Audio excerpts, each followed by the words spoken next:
గీతి అందుకో నిత్య పూజ్య సత్య సింధు ఆత్మహారతి అందుకో కలం పారగ కలం సాగగ సేవ వీగగా సహకార బంధం నిలువగా ప్రగతి పుష్పం విరియగా భక్తితో నిన్ను కొలుతుము విశ్వ హృదయ గీతి అందుకో. జై బల వాసవి మాతా కీ, వాసవి మాతా కీ, జై వాసవి మాతా కీ. శ్రీ సచ్చిదానంద సద్గురు సాయినాథ్ మహారాజ్ కీ జై. ఈరోజు గురువారము, సాయిబాబా దినము.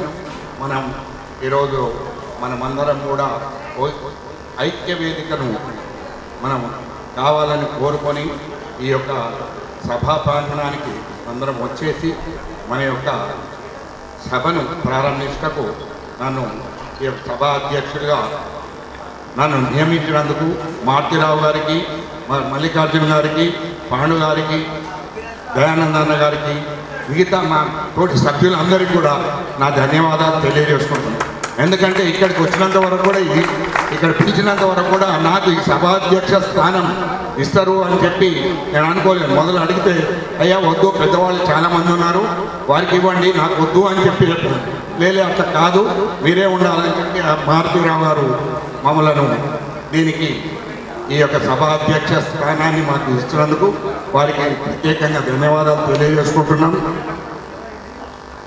ఈ యొక్క సభను నిర్వహించడం ఏంటంటే మన యొక్క ఐక్యతను చాటుకుంటే మనం ఇది చేయాలనే భావనతో ఎవరి సంఘాలు వాళ్ళు మనం పెట్టుకొని ఎవరి సంఘాలు ఎక్కడ ఉన్నా అందరు నడుపుకుంటూ ఒక వేదికను పిలవగానే అందరూ కూడా సంఘటితాయి. ఎవరికి ఏ కష్టం వచ్చినా, ఏదొచ్చినా, ఏమొచ్చినా మనం ఎదుర్కొంటాము, మనం ఉంటామని చెప్పి అందరికీ ఈ యొక్క వేదికను మనం చేయాలని చెప్పి ఆశిస్తూ ఈ వేదికను నిర్వహిస్తూ ఉన్నాము. కాబట్టి రేపు ఎంపీటీసీ, జెడ్పీటీసీ, సర్పంచులు, తర్వాత వార్డ్ మెంబర్సు, ఎమ్మెల్యేసు గెలిచిన వారికి మన అందరం సంఘటితంగా సన్మానం చేసి మేము కూడా మీ వెనుకబడి ఉన్నాము, మేము కూడా చేస్తాము అని భావనకు ఈ యొక్క మనం సభను నిర్వహించడం జరుగుతున్నది. అందరూ కూడా ఈ యొక్క సంఘటిత ఐక్య వేదికను, తెలంగాణ ఐక్య వేదికను మనం సత్సంగంగా నడుపుకొని ఈ వేదికను పరిపూర్ణంగా అంటే అందరం కూడా మనము ఈ యొక్క ప్రభుత్వానికి మేమందరం కూడా ఏకదాటిగా ఉన్నాము, మేము వైశ్యులం అందరం కూడా మేము ఇక్కడ లేదు, మన అందరం కూడా మా యొక్క ఇది అనే భావనను చూపించడానికి ఇది వారి గవర్నమెంట్ మన యొక్క ప్రభుత్వానికి మనం తెలియజేయడానికి ఈ యొక్క సభను నిర్వహించుకుంటున్నాము. కాబట్టి మన యొక్క సంఘటిత మన యొక్క ఇది ఎందుకంటే మనం రాజకీయంలో మనము ఎదగలేకపోతున్నాము అంటే సీఎం గారు అన్న ముచ్చటే చెప్తున్నా. నేను నాతో స్వయంగా ఆయన చెప్పిన మాట మీ అందరికీ నేను విన్నవించుకుంటున్నాను. అయ్యా మీరు గల్లీ గల్లీకో సంఘం, గల్లీ గల్లీకో లీడరు, గల్లీ గల్లీకో ఇది ఉన్నది, మీరు ఎక్కడ ఒక పెద్ద మనిషి ఎవరైనా ఉన్నారా? చెప్తే పిలిస్తే వచ్చే వాళ్ళు ఎవరైనా ఉన్నారా? లేదు, ఎవరికి వారే ఉన్నారు. కాబట్టి మీరు ఎదగలేకపోతున్నారు అని చెప్పి సాయిబాబా సాక్షిగా నేను ఎందుకంటే ఆయన మాతో మాట్లాడిన విషయాన్ని మీకు విన్నవించుకుంటున్నాను. చాలామంది పేరు అందరికీ తెలిసిన వాళ్ళే కాబట్టి కాలతీతం కాకుండా ఇప్పటికి ఆల్రెడీ 2 అవర్స్ లేట్ అయిపోయినప్పుడు ముఖ్యంగా ఏంటంటే ఇది 15 రోజుల నుంచి మారుతిరావు గారు ప్రపోజల్తో ఒక మంచి ఉద్దేశంతో ఈ ప్రపోజల్ తీసుకొచ్చారు. మీకు తెలియని విషయం ఏంటంటే మేమంతా ఒకే ఊరి వాళ్ళం, మారుతిరావు గారు మిర్యాలగూడ వాళ్ళం. దాంతో కొంత ఇనిషియేటివ్ తీసుకోవాల్సి వచ్చింది. నాకు సంతోషం వేసింది, అందరికీ వాట్సాప్లో ఫోన్లో అన్ని సంఘాల వాళ్ళు రావడం అనేది నాకు చాలా సంతోషం అనిపించింది. ఐక్యత ఉన్నదే నేను అంటాను, ఎందుకంటే పాజిటివ్గా చూడాలి. ఈ బాటిల్లో 3/4 వాటర్ ఉన్నాయి, 1/4 ఖాళీ ఉన్నది.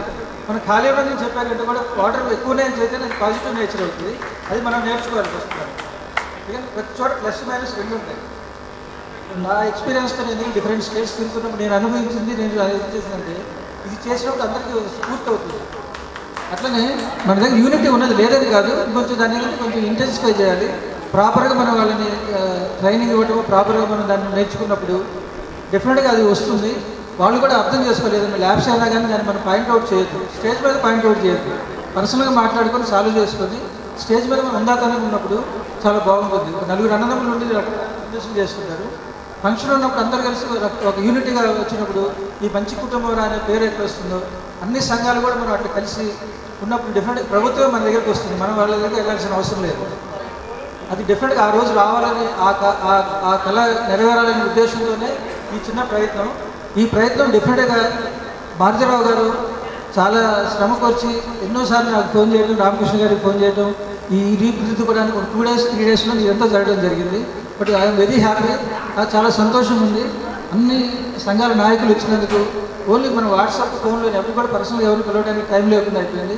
ఈ చిన్న దీనికి ఇదే సంకేతంగా నేను భావిస్తూ దీన్ని ముందుకు తీసుకుపోతే ఈ సంస్కృతిని మనం ముందుకు తీసుకెళ్తూ మనం దీన్ని ఇంకా ఇంటెన్సిఫై చేసి పాజిటివ్గా అందరినీ ముందుకు తీసుకోవాలనే కోరికతో ఇది మనం చేయాలి. నెగిటివ్గా ఏం మాట్లాడద్దు. ఏదైనా ఉన్నా కానీ ఇండివిజువల్గా మనం మాట్లాడుకోవాలి. ఎందుకంటే వచ్చిన వాళ్ళు చాలామంది సంఘానికి చాలా దూరంగా ఉన్న వాళ్ళు ఉన్నారు. ఇట్లా మనం ఏదైనా మాట్లాడుకున్నా ఉందంటే వాళ్ళు పాజిటివ్గా నేర్చుకుంటే వాళ్ళు కూడా మనకి లీడర్స్ అవ్వడానికి తయారవుతుంది. సభకు నమస్కారం. మరి వైశ్యుల ఐక్యత అనేది ఇది ఈనాటి ముచ్చట కాదు, చాలా రోజుల నుంచి మనం ఎన్నో కార్యక్రమాలలో ఎన్నో సందర్భాలలో మనం చెప్పుకుంటూ వస్తూనే ఉన్నాము. ఇప్పుడే మన అధ్యక్షుల వారు సభాధ్యక్షుల వారు మన సీఎం గారు చెప్పినటువంటి విషయాన్ని మనకు గుర్తు చేసిండ్రు. అది 100% నిజం. అది ఎందుకంటే మనకు కూడా తెలుసు మన గల్లీకో సంఘము, మరి మీ దాంట్లో అసలు కరెక్ట్ నాయకుడు ఎవరనే భావన కూడా వారికి కలిగింది. మరి అటువంటి అప్పుడు మనము దానికి సరైనటువంటి ధీటుగా మనము ఈ యొక్క కార్యక్రమాన్ని మనం పెట్టుకుంటున్నాము. ఆ ఆలోచన వచ్చింది మారుతిరావు గారి కంటే నిజంగా ఇది సంతోషించాల్సినటువంటి విషయము. దీంట్లో మనకు కావాల్సింది ఏంటంటే ఇప్పుడు ఈనాటి కార్యక్రమం ఏదైతే ఉందో ఈ కార్యక్రమం పర్వాలేదు. తర్వాత కార్యక్రమం నేను చెప్పేది ఏంటంటే మన వైశ్య సంఘాలు చాలా ఉన్నాయి. దగ్గర సుమారుగా 200 నుంచి 300 సంఘాలు ఉంటాయి. ఈ అన్ని సంఘాలను ఒక ఏకదాటిపడికి రావాలంటే ఒక జేఏసీ ఏర్పాటు చేయాలి, జాయింట్ యాక్షన్ కమిటీ. అప్పుడు మనం గవర్నమెంటే కానీ మనము ఎక్కడైనా కూడా మనం పోరాడవచ్చు, మనం చెప్పొచ్చు, మనకు కూడా ఒక జేఏసీ ఉన్నదని చెప్పి ఆ యొక్క కార్యక్రమం తీసుకొని మనం ముందరికి పోతే బాగుంటుందని నా ఆలోచన. మరి ఈనాడు పెట్టినటువంటి కార్యక్రమం ఏదైతే ఉందో మరి అందరినీ మరి ఈ మధ్యనే ఎంపీటీసీలు అనుకోండి, జెడ్పీటీసీలు అనుకోండి, మన ఎమ్మెల్యేలు ఎంపీలు అనుకోండి, వీళ్ళందరూ మన వైశ్యులు ముందరికి వచ్చి వాళ్ళు గెలిచి వాళ్ళు ముందరికి వచ్చారు కాబట్టి వాళ్ళందరికీ కూడా మనం సన్మానం చేయడం అనేది ఒక కార్యక్రమం. మరి వాళ్ళందరికీ కూడా మనం అందరం వాళ్ళ ఎంబడి ఉన్నామనేది వాళ్ళకు ఒక బలం మనం చూపించాలి. ఏంటిది అయ్యా మేము మీ ఎంబడి మేము అందరం ఉన్నాం, ప్రతి దానికి మంచి చెడ్డ అన్నిటి కూడా మేము ఉంటాము అనేది వాళ్ళకు ఒక ధైర్యం మనం కల్పించాల్సిన అవసరం ఉంది. కాబట్టి ప్రతి ఒక్కరు కూడా తర్వాత కార్యక్రమం అవుతుందో మీరందరూ కూడా వచ్చి ఆ కార్యక్రమాన్ని మీరందరూ విజయవంతం చేయవలసిందిగా మీతో కోరుకుంటూ నేను సెలవు తీసుకుంటున్నాను. ధన్యవాదాలు. సభా సరస్వతికి నమస్కారం. వేదికను అలంకరించిన పెద్దలందరికీ సమయాభావం వల్ల పేర్లు చెప్పలేకపోతున్నాను, క్షమించాలి.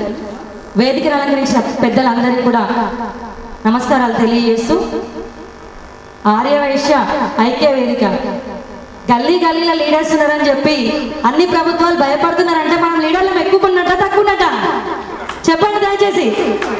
ఎస్ అంటే లీడర్స్ ఎక్కువన్నారని అన్ని గవర్నమెంట్లు భయపడుతున్నాయంటే మనం ఐక్యత లేదు అని ఎక్కడుందండి? పంచాయతీ ఇష్యూలో మన అందరం కలిసి కట్టుగా పోరాటం చేసి పుస్తకాన్ని కూడా బ్యాన్ చేయించిన ఘనత ఒక ఆర్యవైశ్యులకే ఉందని నేను తెలియజేసుకుంటున్నాను. కాబట్టి ఆర్యవైశ్యులని గౌరవించి అన్ని రాజకీయ పార్టీలు పోటీ చేయడానికి ఎవరైతే అర్హులు ఉన్నారో గుర్తించి వారికి టికెట్లు ఇచ్చి నిల్చోబెట్టి గెలిపించుకునే బాధ్యత కూడా వారి మీదనే ఉంటుంది. ఎందుకంటే అన్ని కులాలలో ఎవరు గెలుస్తారని తెలుస్తుంది, మన కులంలో ఎవరు గెలుస్తారని తెలియక కాదు వాళ్ళకి. ఆర్యవైశ్యులు పైకి వస్తే మనం వచ్చేస్తారని భయం, అది గుర్తుపెట్టుకోండి ఇప్పటికైనా కూడా. కాబట్టి సభ ద్వారా నేను అన్ని పార్టీలకు కూడా ఒకటే తెలియజేసుకుంటాను, రాబోయే కార్పొరేటర్ ఎలక్షన్లో కూడా మా ఆర్యవైశ్యులను గుర్తించి తప్పకుండా ఎక్కువ మోతాదులో దామాషా ప్రకారంగా మీరు టికెట్లు ఇవ్వవలసిందిగా అన్ని ప్రభుత్వాలను కూడా కోరుకుంటున్నాను. అలాగే ఆర్యవైశ్య ఐక్య వేదిక ద్వారా మన ఎలక్షన్స్లో గెలిచిన ఆంధ్రాలో 4, మన తెలంగాణలో బిగాల గణేష్ అన్న ఏకైక ఎమ్మెల్యే, వారికి సన్మాన కార్యక్రమం మీరు తలపెట్టడం గర్వంగా ఉంది నిజంగా చెప్పాలంటే. ఎందుకంటే ఇక్కడ ఒక ఆర్యవైశ్య ఐక్య వేదిక, ఆర్యవైశ్యులందరూ కూడా కలిసి కట్టుగా ఉండి ఆ రోజు కూర్చోవడానికి కూడా స్థలం లేనంతగా గ్యాదరింగ్ కావాలని ఇక్కడ ఉన్న అందరినీ కూడా నేను మనస్ఫూర్తిగా కోరుకుంటున్నా. ఎందుకంటే మన వైశ్యుల సత్తా చాటుకునేది గ్యాదరింగ్ విషయమనే కాబట్టి దయచేసి ఎక్కడ కూడా కుర్చీలు ఖాళీగా కనబడద్దు. సభాధ్యక్షులు ఊర నరసింహగుప్త గారికి మరియు వేదిక మీద ఉన్న పెద్దలకు, వేదిక ముందున్న పెద్దలందరికీ నా నమస్కారములు. ఈరోజు సమావేశానికి ఇంతమంది ఆర్యవైశ్యులు వచ్చినందుకు చాలా ఆనందంగా ఉంది. మరియు జగన్మోహన్ రెడ్డి గారు ఎప్పుడైతే అక్కడ గవర్నమెంట్ వస్తుందో ఆ రోజునే 1000 కోట్లతోటి ఆర్యవైశ్య కార్పొరేషన్ ఏర్పాటు చేస్తానని చెప్పారు. దాని విషయంలో కూడా మొన్న రీసెంట్గా కూడా అడిగాము, తప్పకుండా చేస్తానన్నారు. అలాగే తెలంగాణలో కూడా మనందరము పట్టుబట్టి కేసీఆర్ తోటి 1000 కోట్ల కార్పొరేషన్ ఏర్పాటు చేయమని చెప్పేసి పట్టుబట్టాలని కోరుతున్నాను. 5 ఏళ్ళు దాటిపోయింది, ఇప్పటి వరకు కార్పొరేషన్ అనేది ఇవ్వలేదు. అది మన అసమర్థతనే అనుకుంటున్నాను, ఎందుకంటే మనలో ఐక్యత లేదన్నందుకు. ఇంకో విషయం కూడా, వైఎస్ జగన్మోహన్ రెడ్డి గారిని నేను కలిసినప్పుడు అడిగాను, ఏంటన్నా మాకు తక్కువ సీట్లు ఇస్తున్నారేంటి, 3 సీట్లేనంటే వారు ఒకటే మాట చెప్పారు, మీరు వచ్చి అడిగితే నేను ఇవ్వను అన్నప్పుడు నన్ను తప్పు పట్టండి, అంతేగాని మీరు రాకుండా మీరు చేయకుండా మాకు ఇవ్వలేదు అనేది తప్పు అనే మాట చెప్పారు. అలాగే చెప్తున్నాను, ఆర్యవైశ్యులు అనేది కూడా ఏ పార్టీ అయినా కూడా మనం పోయి అడిగి మనం ఫైట్ చేసి తెచ్చుకోవాలి తప్ప. పెద్దలందరికీ, వయసులో పెద్దలున్న వారు ప్రతి ఒక్కరికి కూడా పేరు పేరున మనస్ఫూర్తిగా ధన్యవాదాలు. ఒక సమాజంలో మార్పు కోసం ముందడుగు అనేటువంటి అంశంలో భాగమైనటువంటి ప్రతి ఒక్కరికి పేరు పేరున వ్యక్తిగతంగా అందరికి కూడా మనస్ఫూర్తిగా ధన్యవాదాలు తెలియజేస్తా ఉన్నా. ఒక ప్రధానమైనటువంటి విషయం, సమాజంలో వైశ్యులకు ఉన్నటువంటి ఔన్నత్యం గురించి జరుగుతున్నటువంటి సంఘటనలు, మన మీద జరుగుతున్నటువంటి రాంగ్ మెసేజెస్, మన మీద ఐక్యత లేదనేటువంటి ఒక భావం మనమే చాలాసార్లు వ్యక్తపరుస్తూ ఉన్నాం. ఇది సరైన పద్ధతి కాదు.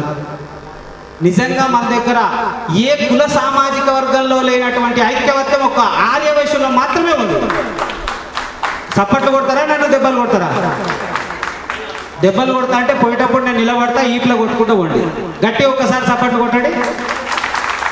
మీరందరూ కూడా ఒప్పుకుంటున్నారు ఐక్యమత్యం ఉంది అని. ఉన్నదా లేదా? రైట్. ప్రధానమైనటువంటి విషయం, ఒకరిని ఒకరు మనం విమర్శించుకోవడం అనేది మానుకోవాలి. నేను ప్రతి ఒక్కరిని ఉన్న వాళ్ళందరినీ విమర్శించినోని, కానీ లాస్ట్ 1.5 year నుంచి నా పనికి మాత్రమే పదును పెడతా ఉన్నా. ఎవరిని విమర్శిస్తలేను, ఎక్కడ on the dais of the dais అనట్లేదు. ఎంతో మంది విషయాలు నాకు తెలుసు, వ్యక్తిగతంగా, సంస్థాగతంగా, రాజకీయంగా, ప్రతి విషయంలో అణువణువు నాకు తెలుసు. అయినా నన్ను నేను అనుకున్నట్టు భావన అనిపించింది నేను ఎవరినన్నా విమర్శిస్తే. విమర్శించిన వాళ్ళు ఎవరు? మా అన్న, మా వదినే, మా తోబుట్టువు, నా కుటుంబం. నా కుటుంబాన్ని నేను ఎందుకు విమర్శించాలి అనే భావనతో విమర్శించడమే మానేసిన. అది కూడా వెంటనే జరిగేటువంటి ప్రయత్నం కాదు కాబట్టి అంచెలంచెలుగా ప్రయత్నం చేస్తూ ఉన్నా. ముందర ఇంకా ఎక్కువ ప్రయత్నం చేసేటువంటి ప్రయత్నం చేస్తా. సన్నాహక సమావేశం, దానికి అధ్యక్షత వహించిన ఊర నరసింహగుప్త గారికి, ఈ యొక్క సమావేశాన్ని నిర్వహించడానికి ఒక వారం రోజుల నుంచి కృషి చేసిన డాక్టర్ మల్లికార్జున్ గారికి, ఆల్రెడీ ఎందుకంటే ఓన్లీ మెసేజెస్ ద్వారా, ఓన్లీ ఫోన్ల ద్వారా ఇంతమంది రావడము వారి యొక్క ప్రత్యేకత అని నేను వారికి ధన్యవాదాలు చెప్తున్నాను. అలాగే వారికి కంగ్రాట్స్ చెప్తున్నాను. మనం ఒక చేసే కార్యక్రమం ఏంటంటే, వారు నేషనల్ వైజ్ మరియు మన రాష్ట్రాల వైజ్లో గెలిచిన ఎంపీలు అనుకోండి, ఎమ్మెల్యేలు అనుకోండి, అలాగే ఎంపీటీసీలు అనుకోండి, జెడ్పీటీసీలు అనుకోండి, రేపు కాబోయే జెడ్పీ చైర్మన్స్ అనుకోండి, చైర్మన్స్ అనుకోండి, అలాగే వారందరినీ సన్మానం చేయాలని ఈ ఐక్య వేదిక ద్వారా ఒక మన మల్లికార్జున్ గారు మరియు మారుతిరావు గారు ఈ యొక్క నిర్ణయం తీసుకున్నందుకు వారికి నా తరఫున మన హైదరాబాద్లో ఉన్న అన్ని సంఘాల తరఫున వారికి ప్రత్యేకంగా ధన్యవాదాలు తెలియపరుస్తున్నాను. అలాగే ఈ యొక్క కార్యక్రమాన్ని మీరు అందరం కలిసి కనివిని ఎరగని రీతిలో ఒక 20,000 మందితో మనం ఈ కార్యక్రమాన్ని వారు స్కందాల మీద చేసి ఆ యొక్క కార్యక్రమాన్ని సక్సెస్ చేయాలని చెప్తూ, అలాగే ఈ కార్యక్రమానికి సాయశక్తుల హైదరాబాద్, సికింద్రాబాద్, రంగారెడ్డి డిస్ట్రిక్ట్లో అన్ని ఆర్యవైశ్య సంఘాలతో సంబంధాలు నాకు ఉన్నాయని, ఆ సంబంధాలను అందరినీ కూడా తప్పకుండా ఈ యొక్క కార్యక్రమాన్ని దిగ్విజయం చేయడానికి నా సాయశక్తుల కృషి చేస్తానని కూడా ఈ సభాముఖంగా తెలియపరుస్తున్నాను. ఈ కార్యక్రమాన్ని మల్లికార్జున్ గారు, మారుతిరావు గారు మరియు ఊరలు గారు ఈ యొక్క కార్యక్రమాన్ని తీసుకొని విజయవంతం చేయాలి, తప్పకుండా కనివిని ఎరగని రీతిలో చేయాలని కూడా కోరుతూ, అలాగే మనము ఎన్నో కార్యక్రమాలు నిర్వహిస్తున్నాము.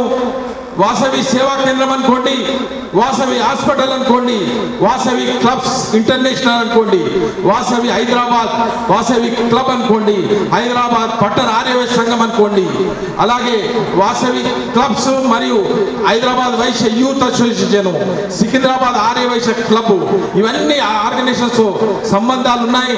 తప్పకుండా మీరు ఒక ఈ సిటీలో కూడా ఉన్న డిఫరెంట్ బస్సీ సంఘాలు ఉన్నాయి. మన తెలంగాణ రాష్ట్రంలో ప్రేమ్ గారు చెప్పినట్టుగా నాయకుడు లోపం. ఇంతమందిని వైశ్యులు లక్షల్లో ఉన్నారు. ప్రతి గల్లీ సంఘాలు ఉన్నాయి, బస్తీ సంఘాలు ఉన్నాయి, పట్టణ సంఘాలు ఉన్నాయి, జిల్లా సంఘాలు ఉన్నాయి, ప్రొఫెషనల్ సంఘాలు ఉన్నాయి, ఇండస్ట్రియల్ సంఘాలు ఉన్నాయి, అన్నీ. మరి ఎవరి దగ్గరన్నా ఇంత డేటా ఎవరి దగ్గర ఉంది? ఎవరి దగ్గర లేదు. మనలాగా వేల సంఘాలు ఉన్నాయి, లక్షలాది మంది సభ్యులుగా ఉన్నారు. అందరి సమైక్యపరిచే నాయకుడు లేడు, నడిపించే రథసారథి లేడు. ఆ లోటు మనకి ఇన్ని సంవత్సరాలుగా కనబడుతుంది. మరి అందరినీ ఐక్య వేదిక ద్వారా మళ్ళీ నడిపించే అవకాశం గురించి మరి మారుతిరావు గారు, మల్లికార్జున్ గారు తలపెట్టడం, ముందుకు రావడం చాలా సంతోషం. అందరిలో మదన పడుతున్నారు, మనం నడిపించే నాయకుడు లేడు, సామాజికంగా రాజకీయంగా ఎదగడానికి కష్టమవుతుందనే భావన ప్రతి ఒక్కరూ ఉమిలిపోతున్నారు, కానీ ఎవరు ముందుకు రాలేదు. ఆ ప్రయత్నం చేసిన మొట్టమొదటి ప్రయత్నానికి ధన్యవాదాలు తెలియజేస్తూ అభినందిస్తున్నాను. ఈనాడు మొదలైన ఐక్య వేదిక కార్యాచరణ భవిష్యత్తులో ఎన్నో కార్యాచరణ కార్యక్రమాలను రూపొందించుకొని సామాజికంగా అణగొట్టబడుతున్న వైశ్యులని ఆదుకోవాల్సిన అవసరం మనకుంది. రాజకీయంగా అందరూ అంటారు, కానీ నేను సెలక్షన్ కమిటీలో రాజకీయంగా పెద్ద పెద్ద వాళ్ళ దగ్గర ఉన్నాను. అన్ని పార్టీల వాళ్ళు ఒక నియోజకవర్గం చూస్తే అన్ని పార్టీల వాళ్ళు పోటీ చేస్తారు. మరి వైశ్యుడు అని చెప్పి ఇస్తే ఓడిపోతే వాళ్ళకి నష్టం కదా. ఆ పార్టీకి నెంబర్ ఆఫ్ సీట్లు రాకపోతే వాళ్ళు ప్రభుత్వం మరి ఏర్పాటు చేయలేదు. కాబట్టి రాజకీయంగా టికెట్లు రావాలంటే మనం స్వతగా ఎదగాలి. ఈరోజు జెడ్పీటీసీలు, ఎంపీటీసీలు ఎవరైతే గెలిచారో, ఎమ్మెల్యేలు అయితే ఎవరైతే గెలిచారో, ఆంధ్రాలో కానీ తెలంగాణ కానీ వాళ్ళ స్వయం కృషితో గెలిచారు. అధ్యక్షుల వారు చక్కగా వారు సెలవు ఇచ్చారు. భోజనం చేస్తూ కూడా ఇక్కడ వినొచ్చని నేను వాళ్ళందరూ భోజనం చేస్తున్నారు, మాట్లాడాలి లేదా అనుకుంటా ఉన్నాను. మంచిగా చెప్పారు సార్, బాగుంది. వాళ్ళకు కూడా మంచి అవకాశం కల్పించారు, మాకు కూడా మంచి అవకాశం కల్పించారు.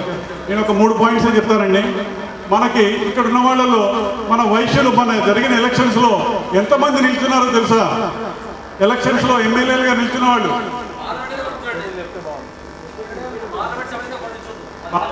పార్లమెంట్కి ఒకటి నిల్చున్నారన్నారు, మిగతా ఎమ్మెల్యేలు డజన్లలో నిల్చున్నారు. కానీ మన వాళ్ళకి చాలా మందికి తెలియదు. మీ మధ్య కొంతమంది మన ఈ వేదిక మీద ఉన్నవాళ్ళు, అవును అంతే సార్, మీ గురించి చెప్పబోతున్నాను, మీరే చెప్పారు. 33 మంది వీళ్ళున్నారు, ఇంకో 3 డజన్ల మంది వేరే వాళ్ళు ఉన్నారు. కానీ మన వాళ్ళందరికీ ఎవరికి తెలియదు. ఎలా తెలుస్తుంది? కానీ ఇప్పటికే మన ఈ సంస్థలు ఎంతమంది ఉన్నారు, అందరూ లీడర్సే, హేమీలు, ఒకరికి మించిన వాళ్ళు ఒకళ్ళు.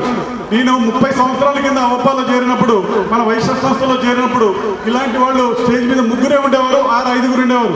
ఈనాడు 30 నుంచి 50-100 దాకా చేరిందంటే మన ఐక్యత పెరిగింది, మన సంస్థ బలం పెరిగింది, మన వైశ్యుల యూనిటీ పెరిగింది. ఇదంతా మనకందరికీ తెలిసిందే.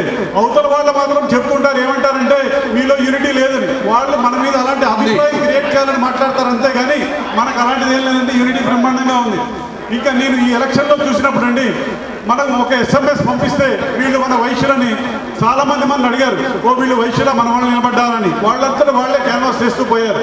ఇప్పుడు వాళ్ళు గెలిచిన వాళ్ళని మనం ఈ అవకాశాన్ని క్రియేట్ చేసిన ఈ ఆర్గనైజర్స్కి MMM ముగ్గురు ఎమ్మెలు, మల్లికార్జునరావు, మారుతిరావు, మూడోది మణి, ఈ ముగ్గురు కలిసి ఆర్గనైజ్ చేస్తున్న ఈ యూనిటీ ఆర్గనైజేషన్కి చక్కటి నేమ్ పెట్టారు. సన్నాహక సమావేశం తెలంగాణ రాష్ట్ర వైశ్య ఐక్య వేదిక. ఈ నేమ్లోనే చాలా యూనిటీ ఉందండి. ఈనాటి గౌరవ అధ్యక్షుడు మన ఊర నరసింహారావు గారికి అండ్ వేదికను అలంకరించిన పెద్దలకు నాలో నమస్కారాలు. మన ఐక్యత ఇదే విధంగా చాలామంది పెద్దలు చాలా విషయాలు మాట్లాడారు. మాకు మాట్లాడడానికి అవకాశాలు కూడా ఏమీ లేవు, అన్నీ అందులో వచ్చేసినాయి. నేను మాట్లాడదలుచుకుంటూ కూడా అందులోనే ఉన్నాయి. ఈ విధంగా మనం ఇదే ఐక్యత ఇంకా మనము ముందుకు ఇంకా పెంచుకుంటూ పోతే చాలా బాగుంటుందండి. జయవాసు. థ్యాంక్ యూ, ధన్యవాదాలు. ఇప్పుడు మన స్వరూప జూలూరు స్వరూప మహిళా ప్రెసిడెంట్ గారు మాట్లాడుతున్నారు. జై వాసవి, అందరూ జై జై వాసవి అనండి. తినేవాళ్ళు మనసులో అనుకున్నా సరేనండి. జై వాసవి, జై వాసవి, జై వాసవి. మొదటి స్థానం. ఒకప్పుడు మనం వేదాలు పురాణ ఇతిహాసాలు చూసినట్టయితే గజ్జల రామకృష్ణ గారిని స్టేజ్ మీదకి రావాల్సిందిగా కోరుచున్నాను. వాసవి క్లబ్ జనరల్ సెక్రటరీ గారు. థ్యాంక్ యూ అన్న, మీరు చాలా దూరంలో ఉండి నగరికల్ నుంచి వచ్చారు. చెప్పండి నేను. Thank you very much. మనము వేదాలు పురాణ ఇతిహాసాలను పరిశీలించినట్లయితే ఆర్యులు మొదటి స్థానంలో ఉండేవాళ్ళు. చతుర్వర్ణాలలో ఆర్యులది మొదటి స్థానం. అది రాను రాను క్రమంగా ద్వితీయ స్థానానికి వెళ్ళింది. ఇప్పుడు మనము తృతీయ స్థానంలో ఉన్నాము. మనం ఈ విధంగా ఐక్యత కోల్పోవట్లేదు అనుకుంటూనే మనము ఐక్యతను కోల్పోతూ ఉన్నాము ఇన్నర్గా. కాబట్టి మనం ఒకటే గుర్తించాలి. ఆర్యవైశ్యులందరూ కూడా ఐక్యంగా ఉండాలి. ఎన్ని సమస్యలున్నా ఎన్ని సంఘాలున్నా కానీ ఒకటేనండి. ఎన్ని సంఘాలుంటే అంతమంది బయటకు వస్తున్నారు, ఎన్ని సమస్యలుంటే అంతమంది లీడర్లు బయటకు వస్తున్నారు. సో ఒక్కొక్క వ్యక్తికి ఒక్కొక్క ఇన్నోవేటివ్ ఐడియాస్ ఉంటాయి. ఒక్కొక్క సంస్థ ఒక్కొక్క సమాజానికి ఒక్కొక్క పని చేస్తుంది. సమాజంలో ఒక్కొక్క మార్పును కోరుకుంటూ ఒక్కొక్క సంస్థను ఒక్కొక్క సంఘాన్ని ఏర్పాటు చేస్తున్నారు. కాబట్టి ఎన్ని కొత్త సమస్యలు వచ్చినా ఎన్ని కొత్త సంఘాలు వచ్చినా కానీ దయచేసి ఆహ్వానించండి. ఆదివేశులందరూ కూడా ఒక్కొక్క వయసులో ఒక లీడర్ కావాలని నేను కోరుకుంటున్నాను. ఎందుకంటే డబ్బున్నవాడు లీడర్ కాదు, డబ్బు లేనివాడు లీడర్ అని కాదు. ఎవరికైతే వినూత్నమైన ఆలోచనలు ఇన్నోవేటివ్ ఐడియాస్ ఉంటాయో వాళ్ళందరూ కూడా ముందుకు రండి. పదవులలో ఉండడం అనేది ఎందుకంటాను, నేను ఒక విషయం చెప్తానండి. ఎందుకంటే పదవి అనేది వాసవి మాత అనుగ్రహం, వాసవి మాత ఇచ్చే ప్రసాదం. ఎవరైతే పదవిలో ఉంటారో ఆ పదవి బాధ్యత అయిపోయే వరకు కూడా మన సమాజానికి మనం ఏమన్నా చేయాలి. కుటుంబానికి మనం ఎంతో చేస్తున్నాము. మన భార్య, పిల్లలు, భర్త అంటే ఇల్లు కొంటున్నాం, బంగారం కొంటున్నాం, పొలాలు కొంటున్నాం. మరి మనము 84 లక్షల జీవరాశుల్లో పయనించిన తర్వాత మానవ జన్మ లభిస్తుంది. మరి ఆ మానవ జన్మలో ఎంతసేపు మన సంసారాన్ని చూసుకుందామా? మరి సమాజాన్ని బాగుపరిచేది ఎవరు? సమాజాన్ని బాగుపరిచేది ఒక సాటి మానవుడు. కాబట్టి మనుషులందరూ కూడా, మనసున్న మనుషులందరూ కూడా బయటికి రండి, ఐక్యతగా ఉండండి. ఎవరు ఏ పని చేసినా ప్రోత్సహించండి ప్లీజ్. రకరకాల సంఘాలు ఉన్నాయి. ఎవరికి అవసరం వస్తే వాళ్ళ సంఘాలు ఏర్పాటు చేసుకునే ఒక విమర్శ ఉన్నది. ప్రేమ్ గాంధీ గారు అన్నట్టు వేరే కమ్యూనిటీలో కూడా చాలా సంఘాలు ఉన్నాయి. మనం సొంత డబ్బులు పెట్టుకొని చేస్తుంటాం కాబట్టి ఏంటంటే కార్యక్రమం ప్రతిసారి చేస్తుంటాం కాబట్టి ఎక్కువ పబ్లిసిటీ అది ఉండగా సంఘాలు ఎక్కువ కనబడతాయి. కానీ ఏదన్నా సందర్భం వచ్చినప్పుడు, ఏదన్నా ఎవరికైనా ఆపద వచ్చినప్పుడు అందరం కలిసి ఒక ఐక్యవేదిక ఏర్పడి కొట్లాడితే బాగుంటుంది. కానీ మన కమ్యూనిటీ బజార్కు వచ్చి కొట్లాడేది కాదు, అట్లా ఉండేది కాదు. కాబట్టి మానసికంగా తోడ్పాటు ఉంటుంది కానీ మోరల్ కోఆపరేషన్ ఉంటుంది. కానీ ఏదన్నా ఇన్ఫ్లుయెన్స్ చేయాలన్నా దాన్ని టాస్క్ తీసుకొని వాళ్ళకి హెల్ప్ చేయాలన్నా కూడా వెనకపట్టు పడతారు. ఒకళ్ళు ముందుకు లాగితే ఒకరు వెనక లాగుతుంటారు. అట్లా కాకుండా ఏదన్నా మన వాళ్ళకి ఆపద వచ్చినప్పుడు, లేకపోతే మంచి వచ్చాడు ఏదన్నా కార్యక్రమం చేసినప్పుడు, ఎలక్షన్ లాంటివి వచ్చినప్పుడు, గవర్నమెంట్ నుంచి మనం ఏదన్నా ఉపయోగించుకోవాలన్నప్పుడు ఒక ఐక్యవేదిక ఏర్పడి అందరూ సంఘటితంగా ఉండి మేము ఐక్యంగానే ఉన్నాం, ఎవరి ఆలోచన ప్రకారం వాళ్ళు చేస్తున్నాం. మెయిన్గా మన సంఘాలు దేనికి ఉపయోగపడుతున్నాయంటే దాన ధర్మాలు చేయడానికి, ఎవరికైనా ఆర్థికంగా ఉపయోగపడటానికి ఉపయోగపడుతున్నాయి. కానీ వేరే వాళ్ళు అది ఆలోచన చేయడం లేదు. ఎవరికి వాళ్ళు ఆ బజార్లో ఉన్న వాళ్ళకో ఆ ఊళ్ళో ఉన్న వాళ్ళకో సహాయం చేయడానికి ఉపయోగపడుతున్నాయి సంఘాలు. కానీ ఏదైనా ప్రాబ్లం వచ్చినప్పుడు అందరూ కలిసి ఆ ప్రాబ్లం సాల్వ్ చేసుకోవడానికి, మన వాళ్ళకి ఏదైనా ఆపద వచ్చినప్పుడు ఎదుర్కోవడానికి సిద్ధం కావడానికి ఏకం కావాలని నేను మనస్ఫూర్తిగా కోరుకుంటున్నా. ఆపదలో ఉన్నవాడికి ఆదుకోవాలి కానీ మానసికంగా మేము ఎమ్మటున్నామని పేపర్ల మీదనో వాట్సాప్లలోనో చేస్తే కాదు, ముందుకొచ్చి వేరే కమ్యూనిటీలో ఏకంగా ఎదుర్కోవడానికి ప్రయత్నం చేస్తావో మనం కూడా ఆ విధంగా చేసినప్పుడు ఏంటంటే అవతలవాడు కూడా మన జోలికి రావడానికి ఇబ్బంది పడతారు. కాబట్టి సంఘటితంగా ఉండి ఏదైనా ఆపద వచ్చినప్పుడు, ఏదైనా మంచి కార్యక్రమం చేసినప్పుడు, బాగా ఎక్కువ మంది జన సమీకరణ చేయాలన్నప్పుడు అందరూ సంఘటితంగా ఉండాలని, ఈ వేదిక దానికి ఉపయోగపడాలని, నేను సంఘటితంగా ఉండాలనే వేదిక. సరే, సభకు ఎక్కువ సమయం ఇవ్వనందుకు కూడా వారికి కూడా ధన్యవాదాలు. అదేవిధంగా మరి వేదిక మీద ఉన్నటువంటి పెద్దలందరికీ కూడా శిరస్సు వచ్చి నమస్కరిస్తూ, వేదిక మీద ఉన్న వాళ్ళందరికీ కూడా వీరి నుంచి కూడా ఆశీస్సులు పొందుతూ, మరి ఏదైతే తెలంగాణ రాష్ట్ర వైశ్య ఐక్య వేదిక పెట్టారో దానికి పూర్తిగా మేము తెలంగాణ ఆర్యవైశ్య కార్పొరేషన్ సాధనా సమితి పేరుతోటి పూర్తిగా మద్దతు తెలియజేస్తుంది. అదేవిధంగా మరి గతంలో ఎన్నో రకాల సంఘాలు ఇక్కడ పుట్టడం జరిగింది. ఒక వేదిక అంటూ లేకపోవడం వల్ల వైశ్యులు అనేక రకాల ఇబ్బందులు పడ్డప్పటికీ కూడా స్థానికంగా ఉన్న కొన్ని సంఘాలతోటి వైశ్యులు మరి సంఘటితంగా పోయి అక్కడ ఉన్న సమస్యలు పరిష్కరించడం జరిగింది. కాబట్టి దానికి ఉదాహరణ ఖమ్మంలో మేము ఒక తనుజ అనేటువంటి ఒక లేడీ ఏఈని ఒక దుర్మార్గుడు అటాక్ చేసి నాన్న హింస పెడితే రాత్రి 9:30 పోలీస్ స్టేషన్ మీద పడి దౌర్జన్యానికి అడ్డగొదికి ఎవరు రాకపోతే వాటిని పోయి వాడి కూడా తీసుకొచ్చి కూర్చోబెట్టి మేము ఎదుర్కొన్న నాడు ఏసీపీఎస్ గాంధీ గారు తెల్లారి పొద్దున వచ్చి మాకు మద్దతు ఇచ్చాడు. అన్నా మీ వెనక మేము ఉన్నామని చెప్పాడు. అదే రోజు చెప్పా, అన్నా ఒక వేదికలో డిఫరెంట్ ఒపీనియన్స్ వస్తాయి, అది సహజమండి. కానీ మనలో ఐక్యత ఉన్నదని చెప్పడానికి 2 గంటలు లేట్ అయినా కానీ ఇన్ని వందల మంది కూర్చొని ఎదురు చూస్తున్నారు. కాబట్టి అదే తెలియజేస్తుంది ఎంత ఐక్యత మనలో ఉన్నదనేది. రెండో విషయం మనం తెలుసుకోవాలి, మనం ఈరోజు ఏ కమ్యూనిటీలో వెళ్ళి మనం వైశ్యులం అని చెప్తే మనని గౌరవంగా చూస్తారు. ఎందుకని? మనము మంచి వ్యక్తులము, అందరితో కలుపుకొని వెళ్తాము, అందరితో ప్రయాణం కలిసి చేయగలుగుతాము. సమాజంలో సమస్యలు ఉన్నాయంటే ముందు వరుస నిలబడి మనం సాల్వ్ చేయడానికి ప్రయత్నం చేస్తాము. అవసరమైతే సొంత డబ్బు కూడా ఖర్చు పెడతాము. ఏ ఆలయంకి వెళ్ళినా కానీ ఈరోజు వైశ్యులు సహాయ సహకారాలు చేస్తున్నారు. కాబట్టి ఆలయాలు ఈరోజు నడుస్తూ ఉన్నాయి. గుప్తులుగా మనం ప్రసిద్ధి చెందాం. ఎందుకు? మనం చేసే దానాలు మనం చెప్పుకోము. ఇదంతా కూడా మనకున్న ఆ వాల్యూ, ఆ గుడ్నెస్ అనేది ఏదైతే ఉందో ఈరోజు మనం ప్రజెంట్ చేసుకోగలిగితే రాజకీయంగా కూడా ముందుకు ఎదగడానికి అవకాశం ఉంటుందంటే అది పెద్ద సమస్య కాదు. ఒకటే, మనం స్వార్థం వదిలి మనం సొసైటీ కోసం ఆలోచిస్తున్నప్పుడు తప్పకుండా మనం ముందడుగు వేస్తామండి. ఇది ఈ ప్రయత్నం ఏదైతే ముందుకు తీసుకొచ్చారో తప్పకుండా ఇది దిగ్విజయం అవుతుంది. సో అందరూ మన సహాయ సహకారాలు అందిద్దాం.